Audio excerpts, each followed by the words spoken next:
Material exclusivo agora para vocês. No segundo episódio do documentário Milícias, você vai ver que os negócios mantidos pelos criminosos continuam em plena expansão. Os grupos paramilitares se transformaram numa verdadeira máquina de faturamento alimentada pela inércia do poder público. Veja.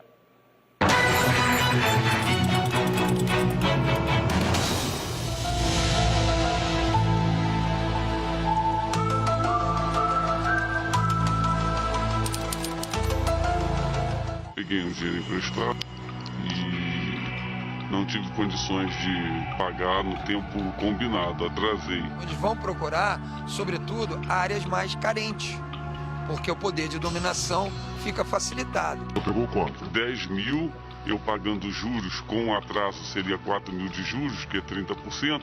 Levaram até meu carro, tudo meu, inclusive as roupas do meu corpo, e ainda continuar devendo 17 mil e pouco, 18 mil. Não existe isso. De acordo com o Ministério Público, o grupo emprestava dinheiro e cobrava juros acima de 30% ao mês. Quando a vítima não conseguia pagar ou atrasava, ela passava a ser cobrada através de ameaças ou extorsões. Fizeram eu ir ao banco, tirar ainda dinheiro, fazer um saque no banco. Ficaram comigo muito tempo rodando de carro. É uma sensação que eu não desejo para ninguém. Eu não tenho dúvida que para você enfrentar a milícia hoje, você tem que ter a participação da Polícia Federal, tem que ter a participação do setor de inteligência, do Exército, tem que ver a integração. Mais do que a intervenção, a gente tem que ter integração. Integração principalmente dos setores de inteligência. Não adianta você pegar as forças policiais estaduais e dizer vamos ocupar uma área de milícia, você não vai achar nenhum miliciano. Porque eles não têm a ostensividade. Eles não têm a lógica do varejo da droga. É outra, é uma lógica comercial. A participação íntima do Ministério Público, a participação, a cumplicidade do Ministério Público, do Tribunal de Justiça, da Receita Federal, enfim, do que for necessário para o enfrentamento no caso concreto. E nós temos que ter uma união de todos esses esforços para que a gente possa ter essas inteligências voltadas para um conhecimento do que está acontecendo, para a evolução dinâmica que não é estático dessas organizações criminosas, no sentido de que a gente tenha condições de instrumentalizar essa repressão. É um trabalho muito mais complexo do que se possa imaginar. O fato é que as investigações acontecem, pequenas operações e grandes operações são deflagradas pela DRACO ou por outras unidades, né? Valendo destacar que a DRACO não é a única delegacia com atribuição para investigar milícias. É uma delas e é uma das que mais efetivamente consegue obter resultados, mas é certo que a criminalidade se adapta, ela vem se adaptando e evolui dia após dia. As vans sempre foram a principal fonte de receita das maiores milícias, né? Na verdade, quando o prefeito Eduardo Paes entrou, até para honrar compromissos de campanha, ele estava se reunindo para efetivamente colocar o transporte alternativo, digamos assim, praticamente legalizar a ação das milícias via cooperativa já todas sabidamente dominadas na mão da milícia. Houve uma reação pública a isso e ele voltou atrás. E aí houve uma efetiva medida por parte da prefeitura em regulação e controle dessas vans, não as deixando na mão das milícias. Quando alguma cooperativa vem ao sindicato para tentar pedir ao sindicato algum tipo de ajuda, algum esclarecimento do que tem que fazer, fala a respeito da pessoa que foi lá, certo? E a pessoa que vai lá, na verdade, é um lacaio mandado de alguém, certo? Às vezes fala-se até em nome de alguém. Para mim, nunca falaram em nome de ninguém.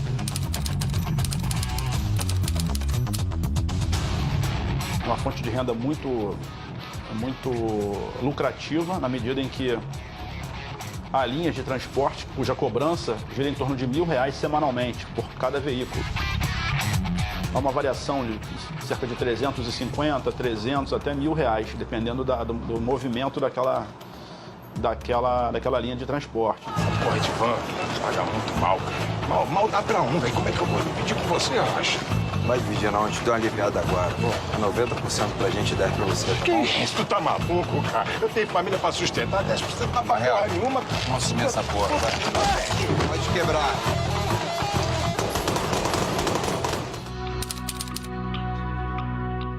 Na comunidade onde eu moro, em Jacarepaguá, a maioria das pessoas tem gatonete. E quanto é que é o valor do gatonete? Hoje está em R$55. A cobrança? Normalmente eles vão de porta em porta, né?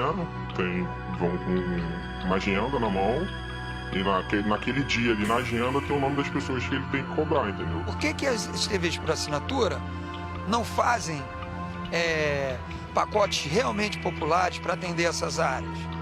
Né? Inclusive posando com responsabilidade social, discutindo eventualmente alguma compensação tributária com o Estado, né? Seja com a Prefeitura, seja com o Estado em si ou a União. Né? Sabe por quê? Porque na hora dela vender o espaço dela, ela contabiliza também aqueles pontos de gato. E não tem custo operacional para instalar, para manter, atender o cliente. Podemos falar mais? Como é que o senhor paga essa TV a cabo lá? Olha, na verdade, vou te falar, eu nunca paguei isso. Eu nunca paguei. Pessoal dá de cortesia, então.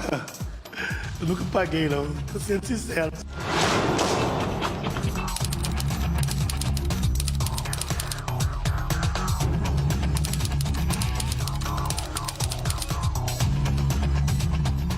Eu, particularmente, não sei onde fica a central, tá, da Gatonete, não sei onde fica, mas já vi várias vezes eles em poste, fazendo instalação, fazendo algum reparo. Eles não usam uniforme de empresa nenhuma, estão sempre civil, uniforme normal, calça jeans, tá, o carro também totalmente descaracterizado, só com a escada em cima. E aí, Lineu, venderam muita assinatura aí? E aí, patrão, daqui a pouco vai botar poste. Ah, poste a gente arruma, segue aí. Favelado gosta de assistir TV a cabo. E aí, seu Valdir? Favelado bebe água. Favelado acessa a internet. O pessoal tá conectando? Porra, tá todo mundo plugado aí, Santos. Um morador de Campo Grande paga muito mais no preço de botijão de gás do que o morador da Tijuca. O morador da Tijuca pode pagar 50, 60 reais num botijão de gás, né, porque não tem a milícia ali. Mas lá em Campo Grande ele vai pagar 90, porque tem a milícia. Agora, o comércio é legalizado. Favelado usa gás pra cozinhar. Ô tio, isso aqui tá confiscado. Vou deixar aí. O senhor vai descer a ladeira, vai pegar a primeira à esquerda, lá no Danilo Baiano, lá que o senhor vai comprar o gás. Vai lá que vai fechar já. Existe uma Agência Nacional do Petróleo, né, que tem que regular, controlar, fiscalizar esse mercado. E se ela não tem fiscais suficientes, ela poderia e deveria fazer uma parceria com a Defesa Civil Estadual e ou municipal para tal fim. Fizeram? Nunca. Isso foi sugerido, foi colocado. O alvo dos milicianos são entregadores de gás. Um deles fica dentro do carro. É nesse momento que pelo menos 5 homens seguem em direção ao local do crime. 2 deles abordam as vítimas e disparam várias vezes. Um dos criminosos sai andando tranquilamente depois do assassinato. É bom deixar claro, todo mundo sabe, que responsável pela morte não é só quem aperta o gatilho. Quem manda matar também é responsável, né? Uma pessoa que anda às margens da lei, ele, em qualquer momento, ele pode acontecer algo que eu não sei de onde veio. Ainda mais numa área de milícia, né? Nem digo que é área de milícia. Eu digo que pessoa que anda na Cândido Benício, anda na Praça Seca, com um carro que não é de boa procedência, a chance dele morrer é grande.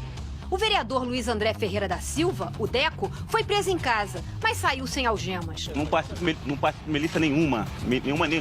Não é o que diz o Ministério Público Estadual. O vereador é o líder, é o chefe, é o organizador de todas as atividades ilícitas desenvolvidas por esse grupo criminoso. Os milicianos eram dos partidos da Prefeitura e do Governo do Estado.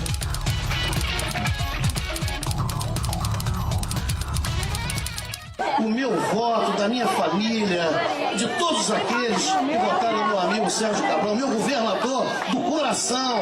Eu queria dizer da minha satisfação de estar aqui com os meus amigos vereador Jerominho, nosso querido deputado Natalino, 2 parlamentares que dedicam a sua vida a melhorar a vida das pessoas da Zona Oeste.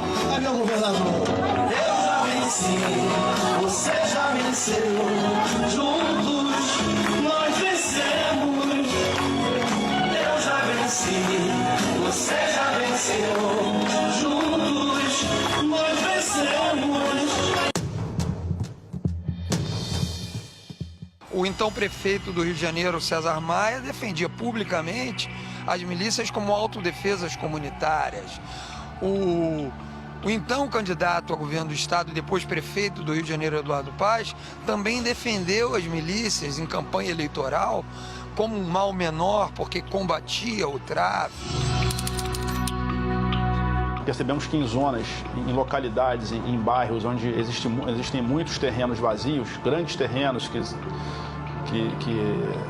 não foram ocupados, passam a ser ocupados por esses grupos, que de um dia para o outro chegam, passam a limpar o terreno e, se ninguém perceber, passam a lotear e começam a vender.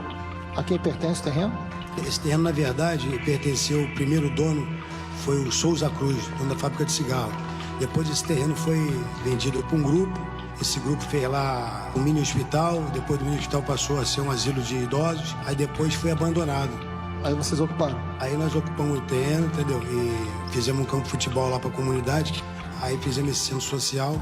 Mas sem nada regularizado? Por enquanto não, a gente está tentando regularizar devagarinho. É impressionante o que tem de centro social ilegal nesse Rio de Janeiro, uma enormidade, viu?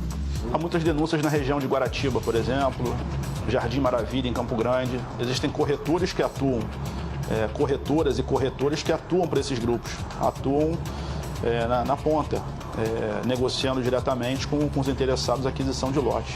A participação das prefeituras é fundamental. Por quê? Porque grande parte das áreas que eles atuam e faturam exige a regulamentação e a participação de agentes das prefeituras.